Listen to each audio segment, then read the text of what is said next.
Hi everyone, thanks for watching this video. Especially if you're watching me on Facebook, then thanks a lot for sparing me 15 minutes of your time. And if you've never watched any of my videos on YouTube before, then again, thank you for tuning into this one. Now, I know a lot of you will have seen recently on both myself and on my wife's status that we talk a lot about Jesus and we talk a lot about our belief and that kind of thing. And a lot of you are sitting there thinking, what is all this nonsense about? Well, especially at a time when some people should I say, start thinking about Jesus because we're coming up to Christmas. And I think it's important to express how I feel about that.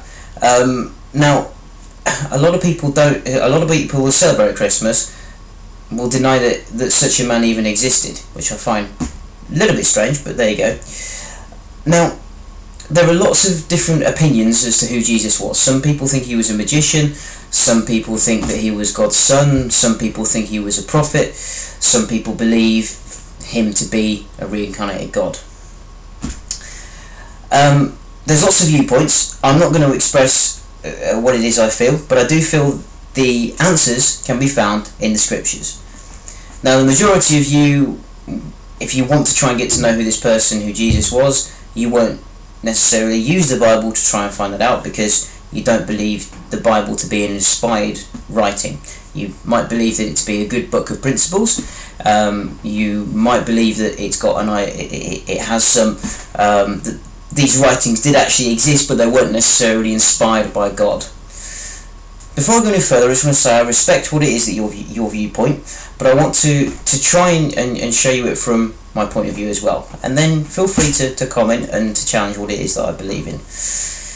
Now, I want to just show you why it is that I believe that this to be an inspired book and where it is that I feel our faith should be channeled. Now, before we go any further, I'm not trying to promote a religion, I'm not trying to promote a church, I'm not trying to promote a cult. I'm merely expressing my own viewpoint, and then if at the end of it you think what I've said is a load of rubbish, feel free to not watch it again, no problem at all. So I want to start with the Bible and try to show you why it is that I feel it being an inspired book, and just concentrate on a couple of examples. And I want to start with a prophet of the Bible called Isaiah. Now, if you want to make an effort, you can go to places like the British Library in London, and you can find things like this. Dead Sea Scroll, you can find tablets where certain books of the Bible were written. You will obviously find that the Old Testament, was obviously all written in Hebrew, and the New Testament was written in Greek. Now, again, to deny that these things were written at the actual times that they were written, again, is to deny history completely. This book that I'm going to concentrate on is written by a man called Isaiah. I'm not saying that this is how he looked like. This is just an artist's impression of what potentially he possibly looked like back in that day. And this was the book that he wrote. It's not just a clever name. He did actually write a book that was called Isaiah. Now, again, most people won't deny that this book was written in the year 734 BC. In the year 734 BCE, and it was finished around 722 BC. When you look at these dates and that kind of thing, the way that you work out the dates is by looking at what the writer was writing about. And he mentioned certain kings that lived at that time, so that way you can see when it was written. Okay, so what's so significant about the book of Isaiah? Well, there's two particular verses that I think really, to me, show that there must be a God. And I'm going to delve into the scriptures now to show you those two verses. Now, bear in mind, this is written the best part of 3,000 years ago. It says, "Haven't you heard? Don't you understand? Are you dead to the words of God, the words he gave you before the world began?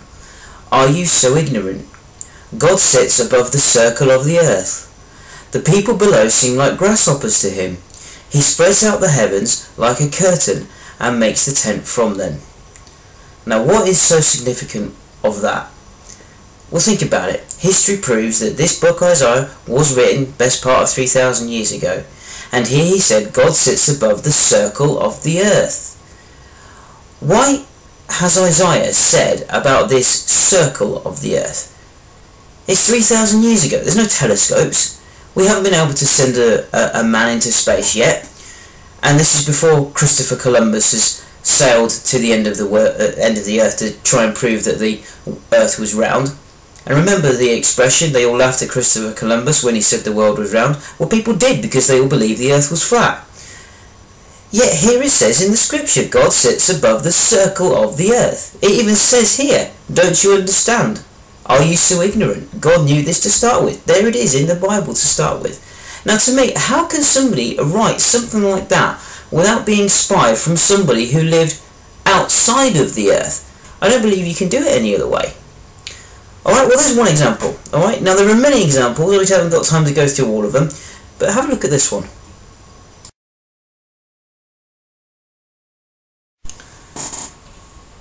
Now these are the words that Jesus said. Again, look at it in your own Bibles, you'll see that it's saying exactly the same thing as what it says in my Bible. Matthew 24. Have a look at verse 7. Nation will go to war against nation, and kingdom against kingdom. There will be famines and earthquakes in many parts of the world. But all of this is only the first of the birth pains, with more to come. That's the first bit, okay? Now, you might say, oh yeah, but there's always been wars. There's been wars for centuries. There's been earthquakes for centuries. There's been food shortages for centuries. That's not what the scripture says. It says nation will go to war against nation and kingdom against kingdom. At the time when this is being written, close to when it was that Jesus was actually put to death, 2011 years ago, were nation warring against nation? Was the whole world at war? No. These things to Jesus' disciples must have seemed bizarre. But to us, we just think of it as the norm now, because we look on the news and that is what is happening every day, and we've already seen 2 world wars already. Again, famines. There's again always been food shortages. But now, in the day that we're living in, about the population of the Ukraine, in terms of numbers, dies every year through starvation. Why? Because that is what was prophesied in the scriptures. It said these will happen in many parts of the world. Earthquakes. You'll see in other gospels and in other translations it says that there will be earthquakes, one in one place after another. Again, earthquakes. There were things that happened, yes, but only on very rare occasions. Yet now, I believe there's already been 19 earthquakes already this year. These things are prophesied in the Bible. Have a look at the next verses though, verses 9 and 10 and 11. It says, then you will be arrested, persecuted and killed. You will be hated all over the world because you are my followers. And many will turn away from me and betray and hate each other. And many false prophets will appear and deceive many people. Is that not what you're seeing exactly today? People die because of trying to get Bibles over into other countries.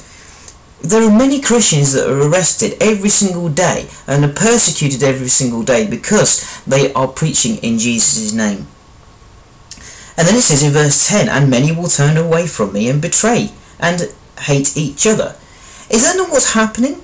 Is that not what you can see with religion? Because people are turning away from it, that people are being hated as a result of this? Verse 11, there will be many false prophecy that will appear and deceive many people. Again, this is what's happening. Unfortunately, I even see this in the Christian church. People trying to take money off people and saying that if you do, you'll be forgiven, and people saying that if you don't come to church every Sunday, that you'll go to hell, and all this kind of thing, and that if you don't do this and you don't do that, then you're going to hell, blah blah blah. All of these things are quite honestly nonsense, and they are not things that come from the scriptures. Okay, I've only touched on a couple of points. If you want to look more at prophecy, then let me know. There's loads and loads more in there that you can see every day. But what I'm going to tell you is that at the moment there is a prophecy that is starting to come to the head of what's going on. And that is what you see at the moment in terms of Israel. It is prophesied in the Bible that Israel will be waging war against fellow countries such as Palestine, Saudi Arabia, Gaza, Jordan, Iran, and so on. It's prophesied in the Bible. So if you don't believe that this book is inspired, then just listen to what it is that I'm going to say, and look at it in the news. And then if it happens on the news, then start having to think about it. Very soon, Israel will be at war with other countries, and Israel, no matter who it is they are up against, will win. Why? Because it's prophesied in the Bible. Look at it on the news and see if it comes happen. If it doesn't, then perhaps I should start questioning my faith. But I can already see it all starting to unfold within the nations. Now, you might be thinking to yourself, like I mentioned at the beginning, yeah, but all these churches and all the rest of it, most churches, to be fair, that I've been to, you're made to sit there like a robot and everything else, and most of them, even, to be honest with you, throw this thing away and they just have an order of service or something like that. I challenge you to look at the Bible. If you're looking at this and you're a member of an organisation or of a church or whatever, you find me one scripture where it says that you should go to church. You find me one scripture that says you should be in a certain religion. You can't. And the reason why is because the Bible does not say it.